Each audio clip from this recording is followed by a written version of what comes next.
Ladies and gentlemen, one of the most anticipated cards in MMA history is almost here. And today I will be going through every single fight and giving my predictions. So without further ado, let's get on to the first fight of the evening.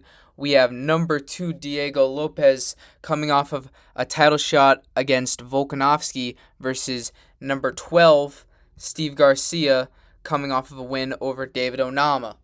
Of course, there's a big talent gap with Diego Lopez. He's faced guys like Evloev, he's faced Volk, he's faced John Silva. Steve Garcia, on the other hand, Cater, Melquizael Costa, David Onama. But what I was seeing when I was watching tape was Steve Garcia does a really good job of crashing in and ripping to the body. And I think that is going to be one of the big things that he's going to need to implement if he wants to win this fight, because he's not going to win this by just throwing a big left hand and hitting Diego Lopez on the chin and knocking this guy out, because Diego Lopez is a D1 blockhead. He is a marauder. Watch that John Silva fight. I have never seen a man take harder shots and just not even blink. He ate them. That front kick up the middle from John Silva landed flush, and Diego Lopez did not even care. Steve Garcia, his defense is very good. Diego Lopez, not so much. But I think when the fight gets dirty and the fight gets aggressive and they're just throwing hooks and they're in the clinch, that's a Diego Lopez fight. That's where he thrives. He is good in the chaos. Steve Garcia is good when he's on the front foot and he's pressuring and he's able to throw his offense uninterrupted. But if you're going against someone like Diego Lopez, who can counter-strike very well, I might add, and is also an elite grappler. Like, he doesn't show it much because he is just mainly a striker now, but this guy has crazy BJJ, very good wrestling. He trains at Oklahoma State. That first round against John Silva was borderline 10-8. I think most people saw that as a 10-8 for Diego Lopez. But if he really just wants to get Steve Garcia out of here, he can just take him down and pummel him out for the TKO, because he's got hellacious ground and pound, dude. The way he was throwing them elbows all day long against John Silva and slicing him up, I think that's going to be a very, very promising path to victory for Diego Lopez in this one. I could also see him chinning Steve Garcia on the feet. Steve Garcia's gotten KO'd in the past pretty badly, I might add. He got countered and just went straight down. But that was a few years ago. People improve, people get better. But, your chin can't really get better. So I'm going to have to go with a Diego Lopez KO on this one. I think it's going to be nice and nasty on the feet. It's going to be a fun, entertaining fight. Steve Garcia is going to be pumping that left hand right across the guard of Diego Lopez. But then Diego Lopez is just going to rip a dirty uppercut or some crazy combination, and it's going to stun Steve Garcia. And I think Diego Lopez might implement the grappling, use the takedowns, get on this guy's back, and just pound him out for the TKO from the seated position on his back. I think that's one of the most likely scenarios for this fight, and I definitely think Diego Lopez is gonna win this fight, like, no matter what. I don't see a true path to victory for Steve Garcia. But moving on to Bo Nickal versus Kyle Daukaus. Of course, Bo Nickal has to be on this card. I mean, he was on 300, so he deserves to be on here. 8-1, coming off of a win over Rodolfo Vieira. Kyle Daukaus, on the other hand, is coming off of a submission win over Gerald Meerschaert. Not an easy thing to do. Actually, an incredibly hard thing to do. And this matchup actually interests me a lot, because these are two middleweight prospects that I do believe are, like, ranked worthy. I think these are ranked level fighters in the middleweight division. Bo Nickal has, of course, really good wrestling. Everyone knows this by now. If he takes you down, he can probably just backpack you for a long, long time. He's got very improved kicks, not just the head kick that he got with Rodolfo Vieira with, but this guy's body kicks are very good. He did it in the Paul Craig fight. Rewatch the Rodolfo Vieira fight. It's not just that one kick he lands at the very end of the third round. He is throwing body kicks all day long. He's mixing in the grappling. I think that's definitely going to be something that he needs to look for in this fight. But Kyle Daukaus has, of course, the KO power. He's the more well-rounded mixed martial artist of the two of them. And when he's in the front head position, his front head series, the guillotine, the darce, the ninja, all that stuff, he's very, very good at. I think Bo Nickel needs to be very smart with the shots he takes because Kyle Dawkins can definitely latch up like a darce choke. And we've seen Bo Nickel. I don't want to sit here and just like criticize this guy. Of course, I'm not a fighter, but we've seen him sort of crumble from adversity before. It wasn't like there was some crazy, crazy output from RDR that just shut down Nickel. He was just getting hit, and he didn't like it. And I don't know if he has the tenacity to stick in it when Kyle Dawkins latches up like a darce choke or a front head, something like that. And I think that's going to be what happens. I think Kyle Dawkins is going to bomb him with a right hand. I think Bo Nickel's going to panic shoot, and Kyle Dawkins is going to jump on the darce choke. I think the same way he did Gerald Mearshart, if I'm not mistaken. Just a slick club and sub for the win. I think Bo Nickel is really overrated. I think he's a ranked fighter. I really do think this guy's a ranked fighter, but the way the UFC has been pushing this guy, it's been absolutely ridiculous. They've been giving him all the crazy spots. They put him on the John Jones card. They put him on UFC 300. They're putting him on this card now. They put him in a co-main event. This guy isn't as good as the UFC thinks he is, and I think this fight will really expose it because the RDR fight wasn't really like he was completely outclassed and it's like, oh, wow, this guy's a fraud. It's more like RDR is just a very good fighter, and it's kind of like a stylistic matchup that's not good for Bo Nickel. But, yeah, that being said, I think it's going to be a Kyle Dawkins submission, I'd say in the second round. Moving on to Mauricio Hufi versus Michael Chandler. I don't think most people have differing ideas on what this fight is going to look like. This is probably going to be a Mauricio Hufi KO. He's the much better striker of the two of them. His takedown defense isn't the best in the world, but Michael Chandler isn't known as the greatest wrestler in the world either. It's not like he's BSD, but Mauricio Hufi's got that laser accurate left hand. He's got all these crazy spinning kicks in his arsenal. His body kicks are also amazing. He's going to mix it up. He's a very, very creative fighter. I think this is going to look like exactly what like a prime McGregor would look like against a Michael Chandler. I think this is going to look very impressive for Mauricio Hufi. But this is also a step down for Hufi. He's coming off of that win against Rafael Fiziev. And now he's fighting Michael Chandler. I just don't know how much I believe in a Michael Chandler like lock-in, showing the young bull what's up, showing him that the old man still has it. I don't think Michael Chandler has it, and I don't think he's had it for a long, long time. But, yeah, it's just going to be a bad, bad night for Michael Chandler. Mauricio Hufi's going to tag him up, split his guard all night long. Chandler's probably going to try some big, crazy, explosive takedown and gas out. And then I think Hufi's going to get this one done by a head kick. I think this is going to be a head kick KO for Mauricio Hufi within 1.5 rounds. I think it's going to, sub 1.5 rounds. It's going to be just a nasty highlight reel on the Whitehouse lawn. It's going to be a very impressive performance from Mauricio Hufi, but I'd like to see this guy take a real step up in competition now that he's beaten Hufi, and he's probably going to beat Chandler. Give him like a striker in his next matchup. I'm not saying that this is a fight that needs to happen, but if Max Holloway beats Conor McGregor, we might need to see a Mauricio Hufi fight a Max Holloway. I'm just saying. I'm just saying that would be a good fight. I don't know if anyone else agrees with me. But moving on to Josh Hokett versus Derek Lewis. Potentially a fight that doesn't belong on here more than Bo Nickel versus Kyle Dawkins, which is ridiculous to say, but this is a sort of a short notice fight for Derek Lewis and Josh Hokett. Josh Hokett is coming off of that war against Curtis Blades, one of the craziest heavyweight fights of all time, insane output, and Derek Lewis is coming off of that absolutely awful loss to Waldo Cortez Acosta. I mean, he looked like absolute dog shit in that fight. I've never seen someone look like more just willing to fall over.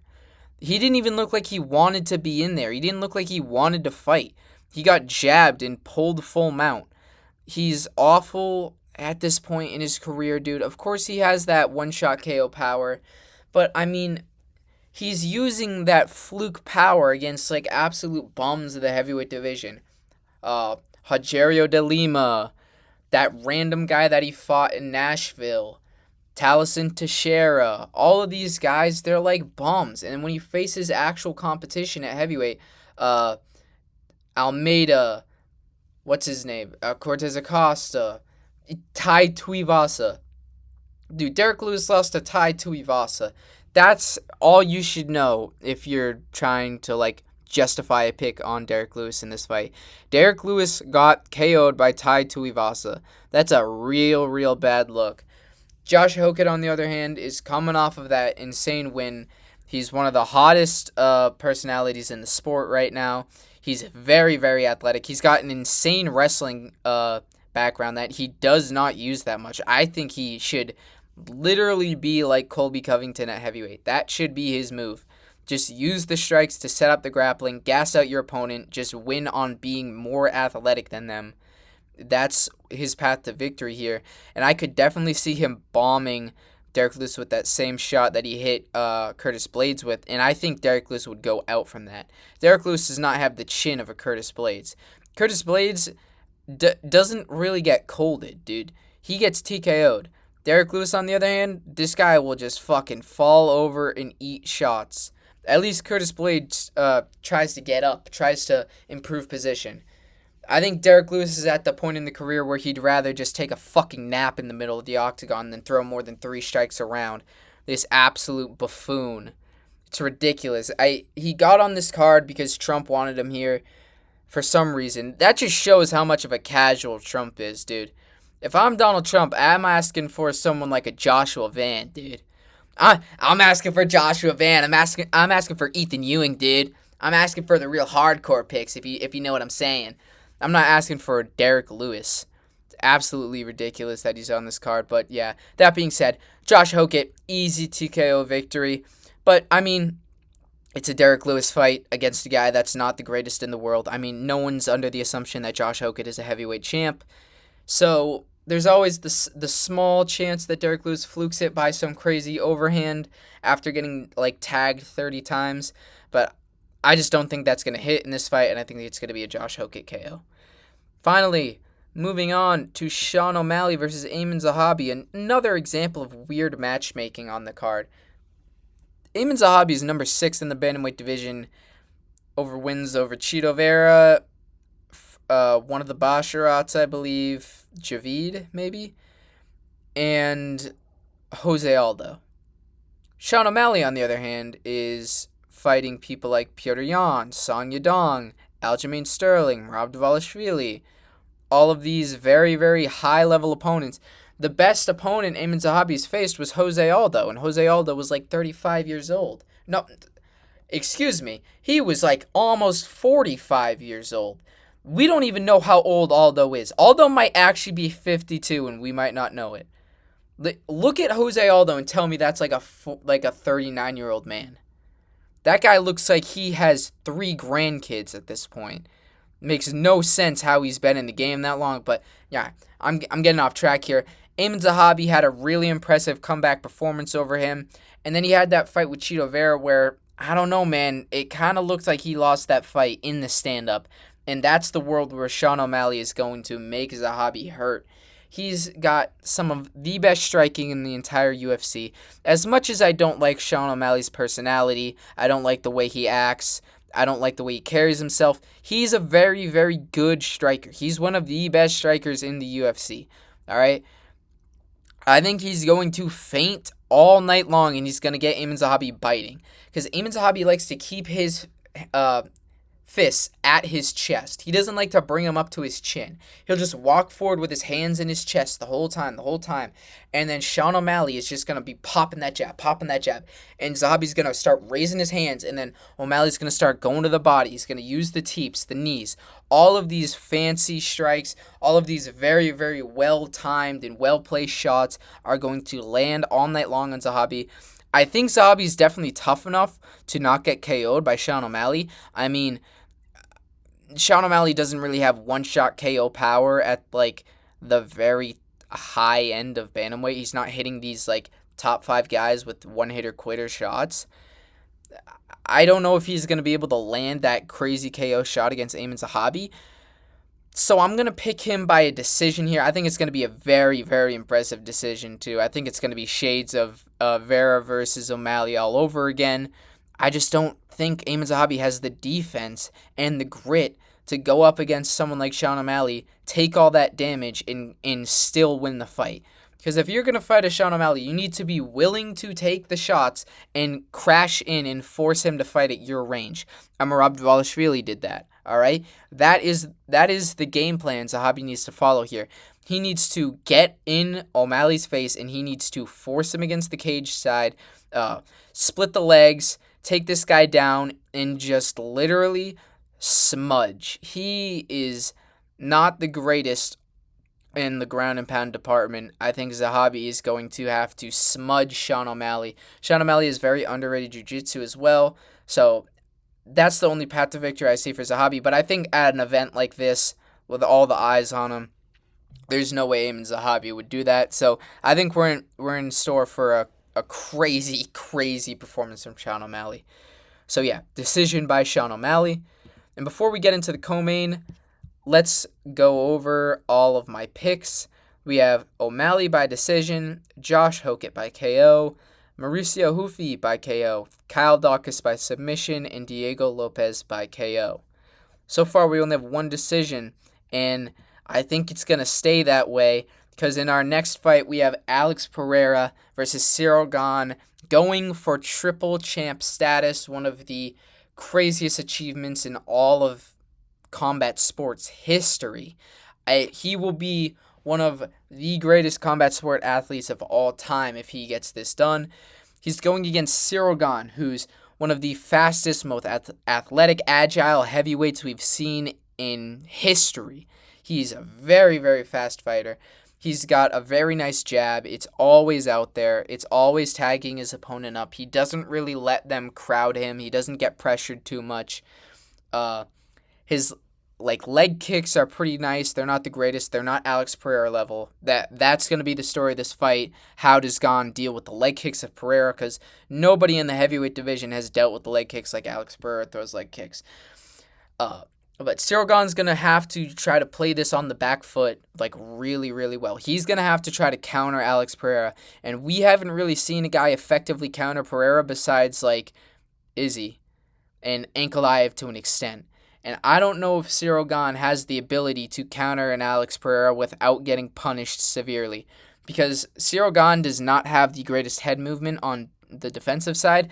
Alex Pereira does not either. Alex Pereira will pull back with his chin in the air and he'll get tagged over and over and over again. Yeah, of course, that's how he got KO'd by Izzy. It's all these things that sort of show me that this is going to be like a KO for one of these guys. Because they're such powerful guys. They're heavyweight now, so they have the most power in the sport. Their chins are up in the air as they're pulling back, and I think this is a perfect recipe for a KO. I think what Alex Pereira needs to do to win this fight is he's going to need to kick the body of Cyril Gane. We saw Alexander Volkov do very, very well by implementing that game plan. He used a lot of teep kicks, he used a lot of body kicks. He just kept Cyril Gane busy and guessing, am I going to go high? Am I going to go low? All of these things to confuse Cyril Gane, because Cyril Gane works very, very well when you're confused by him. And I don't think Alex Pereira is going to be confused by him. He's gone up against some of the best kickboxers of all time. And I think this is going to be a Alex Pereira KO. I think he's going to start kicking and kicking and kicking and start to wear down Cyril Gane. And then he's going to start to open up with those combinations against the fence. Think back to the Roundtree. Think back to the Adesanya. All of these finishes where he's pole countering. He's slipping and ripping to the body. He's throwing knees up the middle. Those extremely fast knees. He rips a left hand and slices through the guard. All of these things. And I think Cyril Gane is going to get TKO'd. I don't really see anything from Gane that tells me he's not going to get chinned here. He got knocked down by a Tai Tuivasa. Are you telling me you think Tai Tuivasa has more accurate power and fight finishing ability than an Alex Pereira? I don't believe in that at all.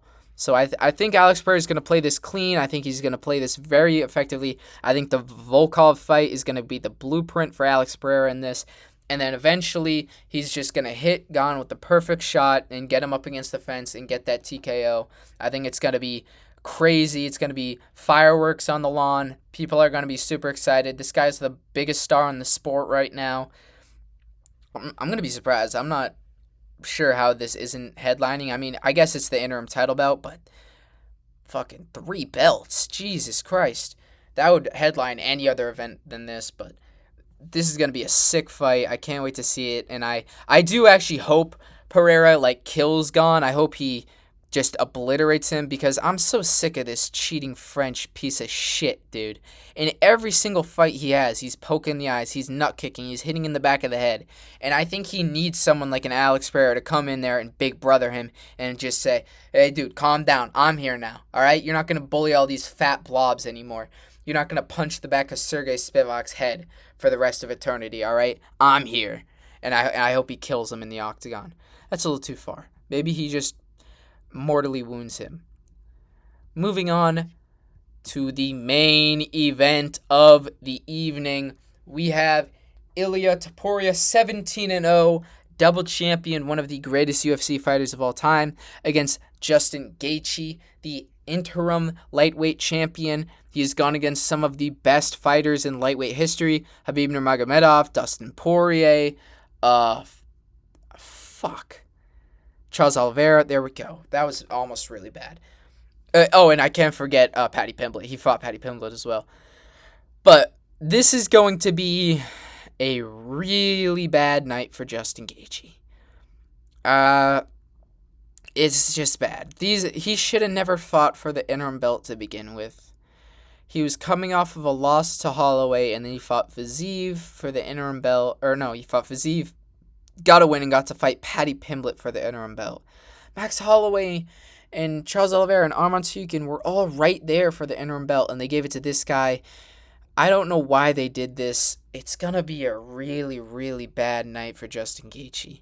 I mean, just looking at this from a technical perspective, and not just from a vibes perspective, Justin Gaethje is a very technical fighter in the early goings of the first and second round. He's clean. His Fiziev fight, he was very clean, all right?